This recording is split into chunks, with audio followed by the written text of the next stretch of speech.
ناجز کی ایک نایاب پیشکش، تعلیم آپ کی دہلیز تک۔ میں عظمت علی انصاری، ریڈر شعبہ Urdu Saket on line classes میں آپ سبھی کا خیر مقدم کرتا ہوں۔ میں اپنے لیکچر کا آغاز کروں اس سے پہلے ایک چھوٹی سی ریکویسٹ، آپ ہمارے چینل کو سبسکرائب کریں، لائک کریں، کمنٹ کریں اور شیئر کریں تاکہ ہماری لیٹسٹ اپڈیٹ آپ تک آسانی سے پہنچے۔ آج کا میرا موضوع ہے انشائیہ کی تعریف۔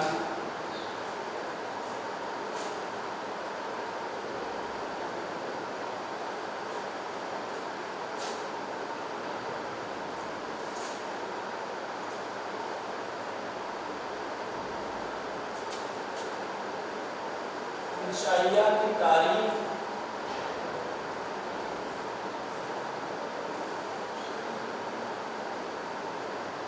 اور خصوصیات۔ انشائیہ کہتے کسے ہیں؟ انشائیہ لفظ انشاء سے بنا ہے۔ انشاء کے معنی ہوتے ہیں کسی بھی بات یا کسی بھی چیز کو مؤثر انداز میں لکھنا، افیکٹو طریقے سے پریزنٹ کرنا۔ انشائیہ کو انگریزی زبان میں قصے کے نام سے موسوم کیا جاتا ہے۔ انشائیہ اردو غیر افسانوی ادب کی ایک اہم ترین صنف ادب ہے۔ جیسا کہ آپ واقف ہیں کہ انشائیہ لفظ انشاء سے بنا ہے، جس کے معنی ہے کسی بھی چیز کو مؤثر طریقے سے لکھنا۔ اب بات آتی ہے کہ سوال یہ کیا جائے کہ انشائیہ کہتے کسے ہیں، تو اس کا جواب یہ ہو جائے گا کہ کوئی بھی خیال یا واقعہ یا حالات یا کیفیت جو کسی مصنف یا قلمکار کو متاثر کرتی ہے اور مصنف اس خیالات سے متاثر ہو کر اسے موضوع قلم بناتا ہے، قلم بند کرتا ہے، تو اس کو انشائیہ کہتے ہیں۔ انشائیہ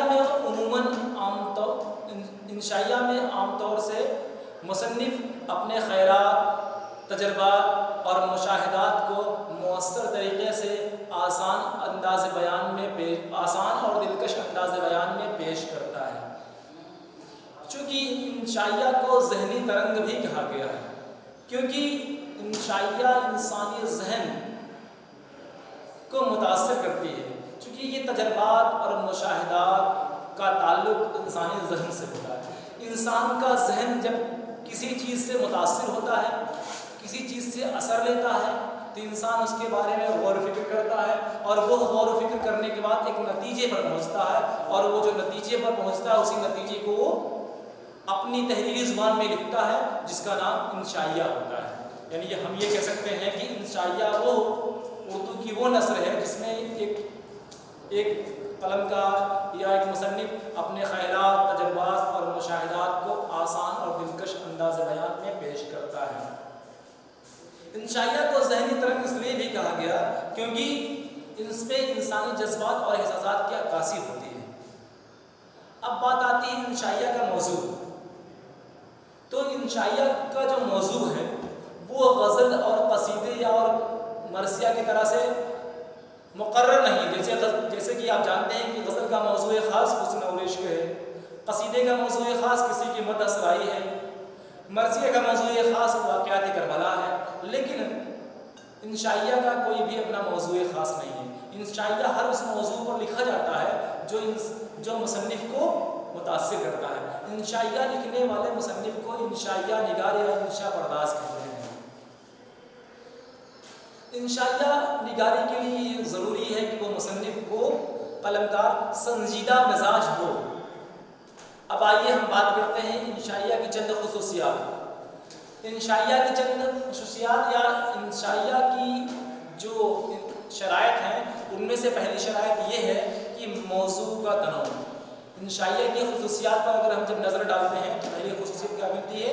موضوع کا تنوع۔ یعنی انشائیہ کا جو موضوع ہے، انشائیہ کے موضوع میں بہت ساری باتیں شامل ہیں، اس میں کوئی خاص بات نہیں افسانے اور غزل اور ناول کی طرح سے، بلکہ ہر وہ چیز جو انسانی ذہن و دل کو متاثر کرتی ہے وہ انشائیہ کے موضوع میں شامل ہے۔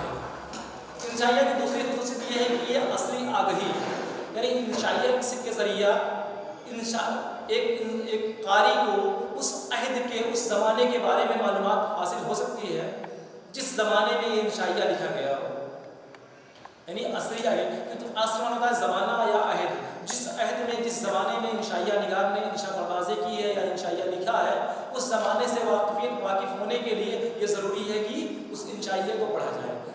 مطلب ہم یہ کہہ سکتے ہیں کہ انشائیہ کے ذریعہ ہم کو کسی بھی عہد، کسی بھی زمانے میں لکھے گئے انشائیہ کو پڑھ کر کے ہم اس زمانے کے حالات اور کیفیات سے واقف ہو سکتے ہیں۔ انشائیہ کی تیسری خوبی آتی ہے آزادی تحریر۔ انشائیہ نگار کو، انشاء پرداز کو آزادی تحریر، یعنی کہ تحریر کی پوری آزادی حاصل ہوتی ہے، اس کو کسی بھی شرائط کے اور میں قید نہیں ہونا پڑتا ہے، بلکہ چونکہ اس میں انسان اپنے ذہن اور فکر سے سوچتا ہے، سمجھتا ہے، اپنے تجربات اور مشاہدات کو اپنے طریقے سے، اپنے انداز بیان کے مطابق دلکش انداز بیان میں پیش کرتا ہے۔ وسعت فکر و نظر۔ انشائیہ کے ذریعہ انسان کے ذہنی افق کو وسعت حاصل ہوتی ہے، انسان کی فکر و نظر میں وسعت آتی ہے، انسان کی ذہن اور فکر وسیع ہوتی ہے، کیونکہ انشائیہ کے ذریعہ، انشائیہ لکھنے سے پہلے ایک مصنف کو، ایک قلمکار کو، ایک انشائیہ نگار کو بہت غور و فکر کرنا پڑتا ہے، بہت سوچنا سمجھنا پڑتا ہے، اس کے بعد پھر وہ قلم اٹھاتا ہے اور شخصیت کے متعلق یا وہ واقعہ جو اس کو متاثر کیا ہے اس کے متعلق وہ اپنا اظہار خیال کرتا ہے۔ انشائیہ کی خصوصیات میں ایک اور اہم خصوصیت وہ ہے دلکش انداز بیان۔ انشائیہ جیسا کہ آپ جانتے ہیں کہ یہ ذہنی ترنگ کہا جاتا ہے، تو ذہن کی ترنگ کو ایسا نہ لکھا جائے کہ ذہن کی ترنگ کو ایسا نہ لکھا جائے کہ انسانی ذہن اس سے بیزار نظر آئے، بلکہ اس کا انداز بیان اتنا دلکش ہو، سادہ ہو، آسان ہو کہ انسان سننے، سمجھنے اور پڑھنے کے لیے بےقرار نظر آئے۔ تو انشائیہ کی خصوصیات میں سے ایک اہم خوبی کیا ہے؟ دلکش انداز بیان۔ اب اردو میں بہت سارے انشائیہ نگار ہوئے ہیں۔ خواجہ حسن نظامی نے 134 انشائیوں کا مجموعہ سپارہ تیار کیا ہے۔ ہمارے نصاب میں شامل انشائیہ ہے مولانا محمد سلام۔ ہمارے نصاب میں بھی ایک انشائیہ شامل ہے، جس کو ہم انسان کسی بھی حال میں خوش نہیں رہتا کے نام سے جانتے ہیں، جس کو مولانا محمد حسین آزاد صاحب نے لکھا ہے۔ ہمارے نصاب میں شامل جو انشائیہ ہے اس کا نام ہے انسان کسی بھی حال میں خوش نہیں رہتا، جس کے مصنف کون ہیں؟ مولانا محمد حسین آزاد صاحب ہیں۔ مولانا محمد حسین آزاد صاحب اردو زبان و ادب کے ایک بڑے قلمکار، ایک بڑا نام ہے۔ 5 مئی 1830 کو آپ دہلی میں پیدا ہوئے۔ آپ کے والد مولوی محمد باقر صاحب، آپ کے والد صاحب مولوی محمد باقر صاحب تھے، جو کہ ایک اخبار نکالے تھے۔ مولوی محمد باقر صاحب پر انگریز افسر کے قتل کا الزام لگا اور انگریزوں نے انہیں گولی مار کر ان کی زندگی کا اختتام کر دیا۔ 1857 کے غدر میں آزاد صاحب کا گھر لٹ گیا۔ در در کی ٹھوکریں کھاتے ہوئے مولانا محمد حسین آزاد صاحب لاہور گئے۔ لاہور میں انہوں نے محکمہ تعلیم سے وابستگی حاصل کی۔ چند دنوں کے بعد گورنمنٹ کالج لاہور میں فارسی زبان کے پروفیسر بنے اور تاعمر پاکستان کی دھرتی پر لاہور میں رہ کر زبان و ادب کی خدمت کرتے رہے۔ 1910 میں مولانا محمد حسین آزاد اس دار فانی کو الوداع کہہ گئے۔ ہمارے نصاب میں جو ان کا انشائیہ شامل ہے اس کا نام میں پھر بتا رہا ہوں، وہ کیا ہے؟ انسان کسی بھی حال میں خوش نہیں رہے گا۔ انشائیہ کون سا ہے؟ انسان کسی بھی حال میں خوش نہیں رہتا۔ انسان کسی بھی حال میں خوش نہیں رہتا، جیسا کہ یہ زمانے کی حقیقت ہے، ہم ہوں یا کوئی بھی ہو، کوئی بھی کبھی بھی کسی بھی حال میں خوش نہیں رہتا۔ اسی موضوع کو مولانا محمد حسین آزاد نے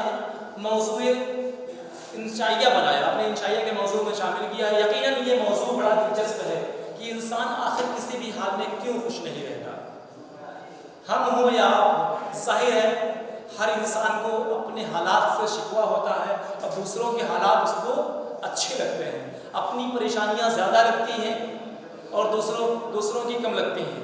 حقیقت یہ ہے کہ انسان، جبکہ موضوع آپ نے دیکھ لیا نا، انسان کسی بھی حال میں خوش نہیں رہتا، ظاہر ہے یہ حقیقت ہے، یہ ایک مسلم الثبوت حقیقت ہے، یہ ایک ایسی حقیقت ہے اس زمانے کا، دنیا کا کوئی بھی انسان انکار کر ہی نہیں سکتا کہ انسان کسی بھی حال میں خوش نہیں رہتا۔ حقیقت یہی ہے۔ اچھا، انسان کے کسی بھی حال میں خوش نہ رہنے کی اگر ہم وجوہات تلاش کریں، اگر ہم یہ جاننے کی کوشش کریں کہ انسان کسی بھی حال میں کیوں خوش نہیں رہتا، تو اس میں جو سب سے بڑی اور سب سے اہم وجہ آتی ہے، وہ پہلی وجہ یہ ہے کہ انسان کو اپنی مصیبت زیادہ لگتی ہے اور دوسروں کی کمتر لگتی ہے۔ ایک وجہ یہ بھی انسان کی ہے۔ دوسری وجہ یہ بھی ہے کہ انسان کے اندر قناعت پسندی نہیں ہوتی ہے، انسان کے اندر قناعت پسندی نہیں ہوتی ہے، اس لیے بھی انسان کبھی اور کسی بھی حال میں خوش نہیں رہتا۔ چونکہ اگر انسان کے اندر قناعت پسندی آ جائے، اس کے بعد جو ہے، جتنا ہے، جیسا ہے، وہی اتنا اس کے لیے کافی ہے، اور بلکہ اس کے ذہن و دل میں یہ خیال آ جائے کہ میرے پاس جو کچھ بھی ہے، ھذا من فضل ربی، یہ میرے رب کا انعام ہے اور میرے لیے یہی کافی ہے۔ یا ہم یہ بھی کہہ سکتے ہیں کہ حسبنا اللہ و نعم الوکیل، کہ میرے لیے جو کچھ ہے میرا اللہ ہی کافی ہے۔ اگر انسان کے اندر یہ خیال آ جائے، پھر اس کے اندر قناعت پسندی آ جائے، اور قناعت پسندی آ جائے تو انسان ہمیشہ ہر حال میں خوش رہے۔ لیکن حقیقت تو یہ ہے کہ انسان کی کسی بھی حال میں خوش نہ رہنے کی وجہ یہ بھی ہے کہ انسان کی خواہشات حد سے زیادہ بڑھتی جاتی ہیں۔ انسان کی خواہشیں کبھی مکمل ہوتی ہی نہیں، انسان کی خواہشات بڑی ہوتی ہیں، انسان ہمیشہ اپنی خواہشات کو پورا کرنے میں لگا ہوا ہوتا ہے۔ کہا بھی گیا کہ سکندر لوٹ کر بھی خوش نہ تھا دولت زمانے کی، اسے امید تھی زمانے سے کچھ اور پانے کی۔ سکندر جیسا بادشاہ پورے زمانے پر حکومت کیا، اس کی بھی خواہش پوری نہ رہی، اس کی حسرتیں باقی رہ گئی اور حسرتیں لیے ہوئے وہ دنیا سے چلا گیا۔ اسی طریقے سے غالب کی غزل کا شعر ہے کہ نکلنا خلد سے آدم کا سنتے آئے ہیں، لیکن بہت بے آبرو ہو کر تیرے کوچے سے ہم نکلے ہیں۔ اسی بہر میں ایک شعر یہ آیا ہے کہ ہزاروں خواہشیں ایسی کہ ہر خواہش میں دم نکلے، بہت نکلے میرے ارماں پھر بھی کم نکلے۔ یہ ہمارے دلوں میں جو ارمان پیدا ہوتے ہیں، ہمارے دلوں میں جو خواہشیں پیدا ہوتی ہیں، یہ خواہشیں دن بدن بڑھتی جاتی ہیں، اور انسان ان خواہشوں کو پورا کرنے کے لیے صبح سے لے کر شام تک، شہر سے لے کر گاؤں تک کوشش میں لگا رہتا ہے، اور یہ خواہشات یا آرزوئیں پوری نہیں ہو پاتی، اور اسی لیے انسان خوش نہیں رہ پاتا۔ انسان کی خوش نہ رہنے کی وجہ یہ بھی ہے، اور ایک چیز یہ، اچھا، انسان کی خوش نہ رہنے کی وجہ یہ ہے کہ انسان کے اندر قناعت پسندی، یعنی کہ جو سیٹسفیکشن ہوتا ہے، جس کو کہتے ہیں، جس کو سنتوش کہتے ہیں، وہ سیٹسفیکشن کی فیلنگ اب ختم ہو چکی ہے۔ ہونا تو یہ چاہیے تھا کہ وہ، ورنہ چونکہ آپ نے دیکھا بھی ہوگا انسان کے پاس کچھ بھی ہو جائے، کتنا بھی ہو جائے، اسے کم ہی لگتا ہے۔ ایک شاعر نے لکھا تھا کہ وہاں برکت نہیں ہوتی جہاں ایمان نہیں ہوتا، وہاں برکت نہیں ہوتی جہاں ایمان نہیں ہوتا، خدا دے لاکھ لیکن مطمئن انسان نہیں ہوتا۔ تو اب آپ جیسا کہ آپ نے دیکھا کہ انسان کسی بھی حال میں خوش نہیں رہتا، اس میں اس کی سب سے اہم ترین وجہ ہے یہی ہے کہ انسان کی خواہشات کیا ہوتی ہیں، لامتناہی ہوتی ہیں۔ انسان کی خواہشات انلمیٹڈ ہوتی ہیں، بہت زیادہ ہوتی ہیں۔ انسان اپنے خواہشات کو پورا کرنے کی کوشش میں لگا رہتا ہے، اور ان خواہشات کو پورا کرنے کی کوشش میں وہ، اس کو یہ محسوس ہوتا ہے کہ زندگی گزر جاتی ہے، اس کو چین اور سکون نہیں ملتا ہے۔ انسان کسی بھی حال میں خوش اس لیے بھی نہیں رہتا، مصنف نے اس سبق میں یہی بتایا ہے کہ انسان کسی بھی حال میں خوش اس لیے بھی نہیں رہتا کہ اس کو لگتا ہے کہ اس کی مصیبتیں، اس کی مشکلات زیادہ ہیں اور اوروں کی کم ہیں۔ حقیقت یہ ہے کہ سبق میں یہ بتایا گیا ہے کہ ایک بار عالم ارواح کے ذریعہ مالک حقیقی خالق کائنات نے ایک اعلان فرمایا کہ دنیا کے تمام لوگ ایک ساتھ اکٹھے ہو کر آئیں اور ایک جگہ پر اپنی اپنی مصیبتوں کو ڈال دیں، جمع کر دیں، اکٹھا کر دیں، اور پھر جو مصیبتیں انہوں نے اپنے سر سے مصیبتوں کے ڈھیر میں جمع کی ہیں، ان مصیبتوں میں سے وہ اپنی مصیبت کو چھوڑ دیں، اور وہ مصیبت جو ان کو سب سے کمتر لگتی ہو، سب سے کم لگتی ہو، اس مصیبت کو دوبارہ وہ اپنے ساتھ واپس لے کے جائیں۔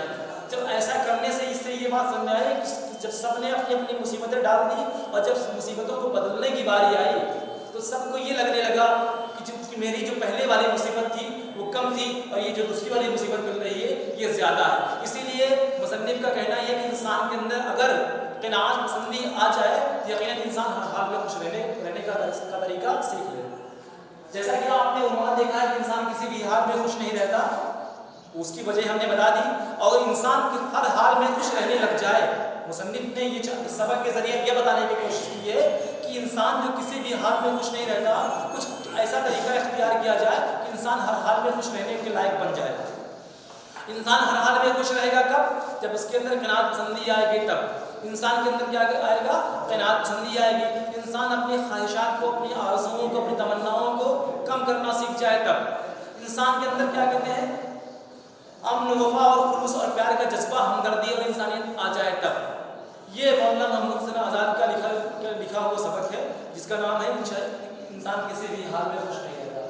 یہ سبق یقیناً اس سبق کو سن کر، پڑھ کر اور ہم اپنی زندگی میں داخل کر لیں تو مجھے یقین ہے کہ ہماری زندگی کی مشکلیں آسان ہو جائیں، اور ہم کو اپنی مشکلیں جو ہمارے رب نے دی ہیں اس مشکلوں میں ہم جینے کا ہنر سیکھ جائیں، بلکہ ہم اس بات پہ صرف جو شکوہ کرتے رہتے ہیں کہ ہماری مصیبتیں زیادہ ہیں اوروں کی کم ہیں، تو ہمیں اس چیز کا احساس ہو جائے کہ حقیقت یہ ہے کہ دنیا میں جتنے بھی لوگ ہیں سب کی اپنی اپنی الگ الگ مصیبتیں ہیں، سب کی اپنی الگ الگ خوشیاں ہیں، اور سب اپنی اپنی مصیبتوں اور اپنی اپنی خوشیوں میں آرام سے زندگی بسر کر رہے ہیں۔ بس صرف یہ ہے احساس کا فرق ہے، ہمیں یہ لگتا ہے کہ ہماری مصیبتیں زیادہ ہیں سامنے والے کی کمی، لیکن حقیقت یہ ہے کہ جس کی جو مصیبتیں ہیں اس کے لیے اتنے ہی اوپر والے سبق کے ذریعے یہ بھی بتایا گیا ہے کہ ہمیں اوپر والے سے یہ دعا کرنی چاہیے، اس خدا سے یہ دعا کرنی چاہیے کہ خدا کسی کو بھی مصیبت میں نہ رکھے اور انسان کو ہمیشہ ہر حال میں خوش رہنے کا سلیقہ اور شعور سکھا دے۔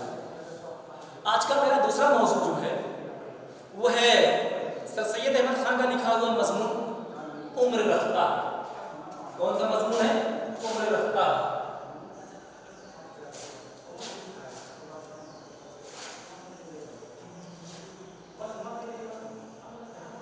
سر سید احمد خان کا لکھا ہوا مضمون عمر رفتہ۔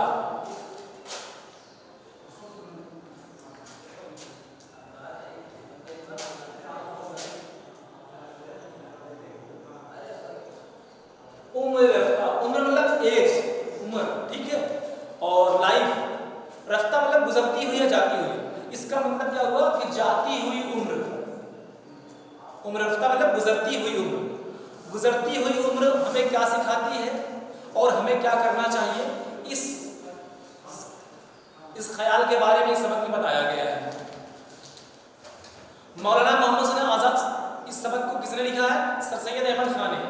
اس سبق کو لکھنے کا مقصد یہ ہے کہ نئی نسل کو اعمال صالح، اس سبق کو لکھنے کا مقصد کیا ہے کہ نئی نسل کو اعمال صالح کی تلقین کی جائے، مطلب کہ جو ہماری نئی نسل ہے، نیو جنریشن ہے، اس کو نیک کام کرنے کا طریقہ اور سلیقہ سکھایا جائے، اور سبھی فرائض کو وقت پر انجام دینے کا طریقہ بھی سکھایا جائے۔ چونکہ انسان کو پتہ ہے کہ یہ عمر جو ہے، یہ ہماری زندگی جو ہے، آپ نے پڑھا ہوگا کہ صبح ہوتی ہے، شام ہوتی ہے، عمر یوں ہی تمام ہوتی ہے، عمر ہماری گزر رہی ہے۔ یہ گزرتی ہوئی عمر میں کچھ ہم اچھے کام کر لیں، زمانے کے کام آ جائیں، اپنی اصلاح کر لیں، یہ ہمارے لیے بہت ضروری ہے۔ اسی بات کو مد نظر رکھتے ہوئے سر سید احمد خان نے جو مضمون لکھا اس کا نام کیا ہے؟ عمر رفتہ۔ عمر رفتہ کے معنی گزرتی ہوئی عمر، اور ہماری گزرتی ہوئی عمر میں ہم نیک کام کر لیں تو بہتر ہے، ورنہ چونکہ بچپن سے لے کر ہمارا بچپن کا وقت آ گیا، ہمارا عہد ضعیفی آ گیا اور ہم نے اپنی ساری زندگی کوتاہیوں، لاپرواہیوں میں بسر کر دی، تو وقت آخر ہم کو صرف اور صرف پچھتانا پڑے گا، اظہار غم کرنا پڑے گا، آنسو بہانا پڑے گا۔ انسان کو ضعیفی کے وقت میں آنسو نہ بہانا پڑے، اظہار غم نہ کرنا پڑے، پچھتانا نہ پڑے۔ اسی لیے انسان کو مصنف نے یہ پیغام دیا ہے کہ انسان عمر رفتہ سبق کے ذریعے یہ پیغام دیا ہے کہ انسان کو اپنی زندگی کے جس بھی موڑ پر، یعنی کہ بچپن میں، جوانی میں اور بڑھاپے میں، کس عمر میں کون سا کام کرنا ہے، کب کرنا ہے، کیسے کرنا ہے، اس وقت پر اس فرائض کو بہتر طریقے سے انجام دے لے، ورنہ اس کا حشر وہی ہوگا جو عمر رفتہ سبق میں دیے گئے مصنف نے بوڑھے کا ذکر کیا ہے، اس بوڑھے کی طرح سے پچھتانا پڑے گا۔ اس عمر رفتہ سبق میں ایک بوڑھے انسان کا ذکر کیا گیا ہے۔ وہ بوڑھا انسان جو اپنی پیدائش، جو اپنے بچپن سے لے کر کے ضعیفی کی عمر تک تمام طرح کے گناہ کے کام کرتا رہا، والدین کی نافرمانیاں کرتا رہا، وقت کو برباد کرتا رہا، اور جب وہ ضعیفی کے وقت میں آ گیا تو اس کو اپنی زندگی کے وہ سبھی پل یاد آنے لگے جب اس نے زندگی میں اپنے وقت کو برباد کیا تھا، والدین کا کہنا نہیں مانا تھا، ہر طرح سے اپنا نقصان کیا تھا، فرمان رب کو بھلایا تھا اور اللہ کے حکم کے خلاف زندگی بسر کی تھی وغیرہ وغیرہ، آج وہ جب ضعیفی میں پہنچ چکا ہے تو اس کو ان ساری چیزوں پر اظہار غم ہے، افسوس ہے، لیکن وہ گھبراتا ہے اپنی ضعیفی کے وقت سے اور مالک حقیقی سے یہ دعا کرتا ہے، اے میرے مالک مجھے تو وہ ایک موقع عطا کر دے کہ میں اپنے گناہوں کا ازالہ کر سکوں۔ آخر میں اس کو ایک خواب میں ایک نیک بیوی دکھائی پڑتی ہے جو اس کو توبہ کرنے اور نیک عمل کرنے کا پیغام دیتی ہے۔ وہ بوڑھا توبہ کر کے نیک عمل کا ارادہ کرتا ہے، وہیں اس کی آنکھ کھل جاتی ہے اور عمر رفتہ سبق کا اختتام بھی یہیں پر ہوتا ہے۔ عمر رفتہ سبق کے ذریعہ سر سید احمد خان نے یہ بتایا ہے کہ اے انسانوں، اپنی زندگی پر ناز نہ کرو، یہ عمر کیا ہے، رفتہ ہے، گزر رہی ہے، جا رہی ہے، کب گزر جائے گی کب ختم ہو جائے گی اس کا کوئی پتہ نہیں، کیونکہ صبح ہوتی ہے شام ہوتی ہے، عمر یوں ہی تمام ہوتی ہے، عمر تو تمام ہو رہی ہے، عمر ہماری خرچ ہو رہی ہے، ہم اپنی عمر کا صحیح استعمال کر لیں، ہم اپنی زندگی کا ایک صحیح پر استعمال کر لیں، یعنی ہم بچپنا اپنا اچھی طریقے سے گزار لیں، تعلیم کے وقت میں تعلیم حاصل کر لیں، اور چونکہ ہم مومن ہیں، صاحب ایمان ہیں، ہمارا فرض یہ بھی ہے کہ ہم اپنے مالک حقیقی خالق کائنات کی عبادت کر لیں، کیونکہ اس رب نے ہمیں پیدا کیا ہے اپنی بندگی کے لیے، اپنی عبادت کے لیے، کیونکہ قرآن کریم میں بھی آیا ہے وَمَا خَلَقْتُ الْجِنَّ وَالْإِنسَ إِلَّا لِيَعْبُدُونِ، ہم نے انسانوں اور جناتوں کو پیدا کیا تاکہ اپنی عبادت وہ ہماری عبادت کریں، اور اگر ہم نے اپنے رب کو نہیں پہچانا اور اپنے عمر کے اپنی عمر کے ہر موڑ پر صحیح فیصلے نہیں لیے تو ہم کو صرف پچھتانا پڑے گا اس بوڑھے کے طریقے سے نہ پچھتانا پڑے ہم سب کو اور ہماری نئی نسلوں کو۔ اسی لیے سر سید احمد خان نے یہ مضمون لکھا ہے، یہ مضمون یقیناً میری نظر میں، میری دانش میں نہایت عمدہ اور کارآمد ہے۔ مجھے یقین ہے کہ یہ مضمون پڑھ کر کے تمامی طلبہ اپنے زندگی اور اپنے مستقبل کو تابناک بنانے کی کوشش کریں گے۔ انہی الفاظ کے ساتھ میں اپنی گفتگو کو ختم کرتا ہوں۔ شکریہ۔ اس ویڈیو کو اپنے دوستوں کے ساتھ ضرور شیئر کیجیے۔ اگر اس ٹاپک پر آپ کے کوئی بھی کوشچن ہیں تو نیچے کمنٹ کر کے پوچھیے، ہم اتر دینے کا پریاس کریں گے۔